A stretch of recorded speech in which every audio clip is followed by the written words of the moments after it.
Olá, chegamos ao capítulo 4 do livro Eu, Meu Pavio Curto e Deus, de Elizabeth Vere. E o capítulo 4 tem o tema Preparar, Apontar, Fogo. Essas palavras transmitem uma imagem vívida que ajuda a ilustrar o círculo vicioso da ira.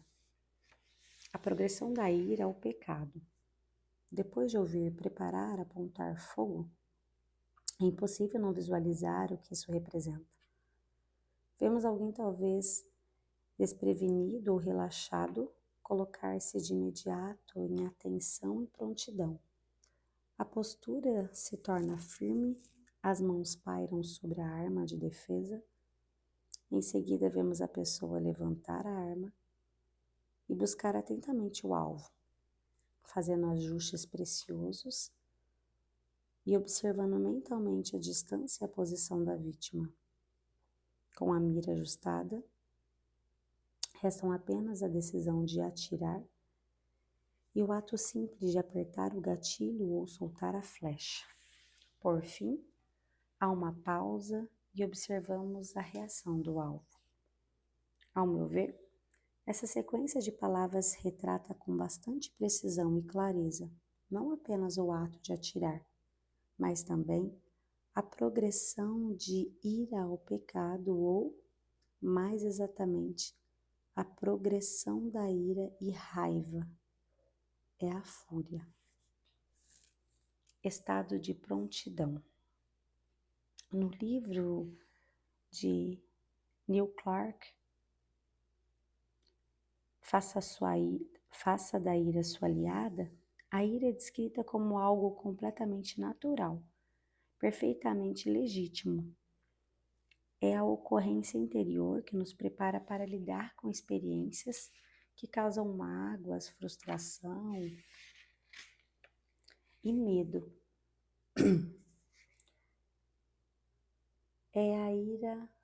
A ira é simplesmente um estado de prontidão física. Em seguida, ele explica: quando estamos irados, estamos preparados para agir. A ira, em sua forma mais autêntica, é a capacidade de agir ou a prontidão física para fazê-lo. Claro que não há nada de errado em estar de prontidão, ou em ter a disposição e a capacidade de agir, ou no caso do nosso exemplo, atirar. Ainda não houve dano algum, estamos apenas no preparo para o que pode acontecer. A arma não foi erguida. Temos apenas uma percepção mais intensa de que talvez isso se faça necessário. Preparar é quando a adrenalina começa a circular pela corrente sanguínea e leva sangue para os nossos músculos, os quais, então, se retesam em resposta. Até mesmo a nossa respiração se torna mais acelerada. Com vistas a suprir um possível aumento de demanda por ar. E o ritmo do nosso coração acelera. Encontramos-nos em estado de irritação estimulada. Aqueles que estão à nossa volta talvez não percebam que a nossa prontidão se elevou. Não ouvem o sargento interior que grita a ordem preparar, embora ele tenha ressoado em todas as células do nosso sistema nervoso. Há um inimigo lá fora. Estejam atentos. Prepare-se para atacar ou ser atacados. Avaliamos nossa reação conforme a intensidade do nosso sentimento. Quanto aborrecido estamos. Quão racionais. Será que as emoções dominarão a razão? As forças emocionais e físicas da raiva nos colocarão em prontidão para algo e nós estamos preparadas. Mas exatamente para quê? Devemos lutar ou devemos fugir? De repente, ouvimos a segunda ordem, apontar. Percebemos que, ao obedecer a ordem, revelaremos nossa arma. Caso alguém não tivesse certeza de que estamos aborrecidas, agora isso se torna evidente. Levantamos a arma e apontamos para o alvo. Ajustamos a mira, mas até onde iremos? Talvez se trate apenas de identificar quem nos ofendeu, tornando-se desnecessário qualquer outra ação. Estamos prontas para um confronto. Estamos armadas e somos potencialmente perigosas. Apontar não significa necessariamente tomar a decisão de atirar. Quer uma arma seja disparada ou não, uma vez que apontamos para alguém, toda a distância imediata do nosso relacionamento muda. A ira continua a avançar na direção da fúria e a essa altura, tomamos a decisão de atirar. Um elemento de desespero e medo foi introduzido nessa equação. É uma questão de destruir ou de ser destruída. Portanto, definimos a pessoa ou pessoas como alvo e as colocamos na mira. Mas onde devemos acertar? Queremos feri-la temporariamente ou talvez incapacitá-la, a fim de que anda mancando para o resto da sua vida. Ou seja necessário tirá-la completamente de cena. Nesse caso, temos de voltar a mira para um órgão vital, como o coração. Em nosso estado de agitação, é possível tomar essa decisão de modo seguro? Não temos opção. Somos impelidos pela percepção de urgência. Agora temos certeza de que precisamos acertar na cabeça ou no coração. Iremos com cuidado, exatidão e esperamos pelo sinal fogo. Apertamos o gatilho e sentimos o rebote da arma. Por um instante, fechamos os olhos para não ver a imagem que nos espera, mas logo os abrimos. Temos bem diante de nós uma devastação sangrenta. É algo muito real e horrível do que imaginávamos ser possível. Ficamos chocadas com a destruição e começamos a questionar a ordem do sargento ou instrutor, que agora se encontra estranhamente em silêncio. O que testemunhamos? Assistimos à reação natural da ira, que se intensificou até alcançar o perigoso estágio final da fúria. Esse exemplo ilustra a linha divisória entre a ira construtiva e fúria destrutiva. A ira corresponde à prontidão emocional e física. A raiva é quando pegamos a arma. E a fúria é quando tomamos a decisão de usá-la para propósito de destruição. Armas de raiva.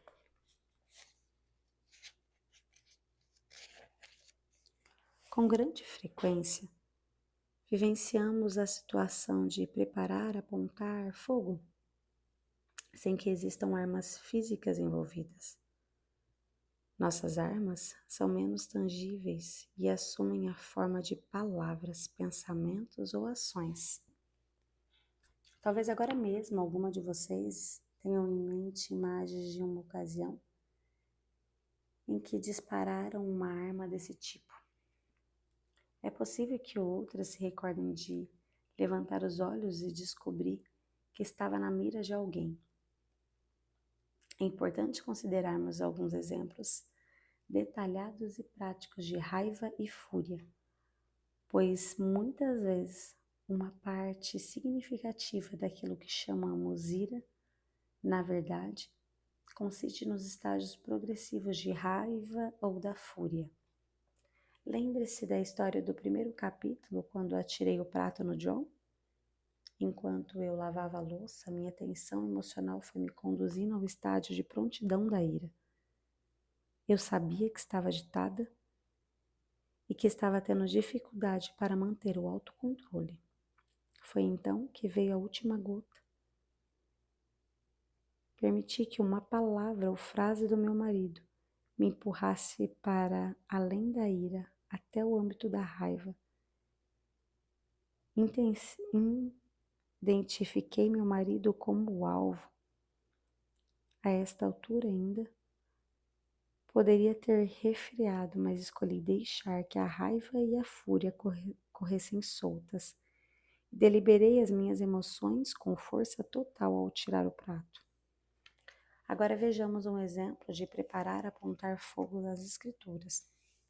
É a famosa narrativa de Caim e seu irmão Abel. Embora vocês conheçam essa passagem, peço que leia novamente, como se fosse a primeira vez. Passando algum tempo, Caim trouxe o fruto da terra uma oferta ao Senhor. Abel, por sua vez, trouxe as partes gordas das primeiras crias do seu rebanho. O Senhor aceitou o agrado de Abel e sua oferta, mas não aceitou a oferta de Caim. Isso está em Gênesis 4, do 3 ao 5. Surge um problema. Deus aceitou com agrado tanto Abel como sua oferta, mas negou seu favor a Caim e a sua oferta. Imagine as fortes emoções despertadas por essa situação. Caim tinha a expectativa de que seu esforço seria recompensado pelo Senhor. Talvez ela até mesmo considerasse sua oferta melhor do que a de Abel. Afinal, Caim havia trabalhado por um longo tempo, enquanto Abel havia simplesmente abatido uma ovelha em um único dia. Caim ficou estarrecido com o que se passou. Ele sabia que Deus era Deus e não queria reconhecer que ele próprio talvez tivesse feito algo de errado. A culpa deveria ser de Abel, de algum modo. Abel havia tirado a bênção da vida de Caim. Portanto, Caim ficou extremamente aborrecido e se viu em pleno estado de prontidão. Por quê?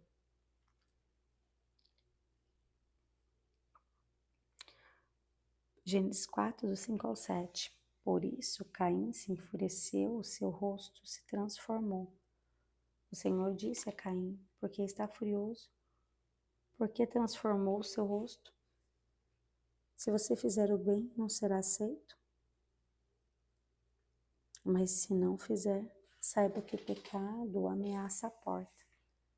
Ele deseja conquistá-lo, mas você deve dominá-lo. Deus fará as mesmas perguntas para nós. Por quê? O que provocou? Qual é? E qual é o problema? Deus estava ciente da ira de Caim e lhe fez uma pergunta importante. Por quê? Deus já sabia que Caim estava aborrecido, mas queria que Caim se conscientizasse desse fato. Se Caim se tivesse dado o trabalho de responder a essa pergunta com sinceridade, a tragédia que se seguiu poderia ter sido evitada. No entanto, Caim não tratou em nenhum momento do verdadeiro motivo pelo qual estava aborrecido. É sempre mais fácil nos voltarmos contra as pessoas do que encarar a verdade. Então, diante do silêncio de Caim, Deus tomou a iniciativa que lhe disse a verdade, mostrando-lhe onde estava o verdadeiro problema. Então, lembrou o ofendido Caim: se você fizer o bem, não será aceito? Garantiu a Caim que a prática do bem traria aceitação. Em seguida advertiu: mas se fizer o mal, saiba que o pecado o ameaça a porta. Ele deseja conquistá-lo, mas você deve dominá-lo. Caim se encontrava em estado de prontidão. Estava irado, embora ainda não houvesse colocado Abel em sua mira. cogitava fazê-lo. Deus sabia disso e advertiu, de modo incisivo, que Caim podia escolher dominar o seu pecado, ou, em outras palavras, refrear a raiva crescente. Em vez de escolher esse caminho, Caim esperou uma oportunidade para se vingar. Mirou sua arma em Abel e pôs-se à guarda no momento oportuno. Talvez Caim tenha pedido ajuda a Abel, ou tenha convidado a ver o restante de sua colheita. Desde o início, porém, o objetivo de Caim era matar Abel. Ele não deu ouvidos à advertência de Deus. Preferiu entregar-se ao pecado ao permitir que ele o conquistasse. Caim sabia muito bem onde estava o seu irmão. Estava morto e enterrado no campo, cercado de frutos da oferta que Deus havia rejeitado. É interessante observar que Caim sabia realizar um sacrifício, mas preferiu usar o seu conhecimento contra o seu irmão e oferecer um sacrifício como ato de obediência. Podemos supor que os dois irmãos houvessem aprendido com seus pais Adão e Eva sobre o sacrifício de um cordeiro sem defeito. No entanto, Caim permitiu que sua ira tomasse um rumo destrutivo e se transformasse em uma raiva e fúria. Se fizermos o que é certo, seremos aceitas. Continuamos a ter a capacidade de dominar o pecado, embora a maioria de nós nunca tenha. Literalmente, matando um irmão, muitos viram a destruição causada por palavras e ações descuidadas, calúnias e fofocas premeditadas. Para que possamos lidar de forma devida com a raiva, precisamos sempre responder com sinceridade a pergunta que Deus fez a Caim: por que você está furioso? Vamos orar? Pai, eu me dirijo ao Senhor, envolta na justiça de Jesus.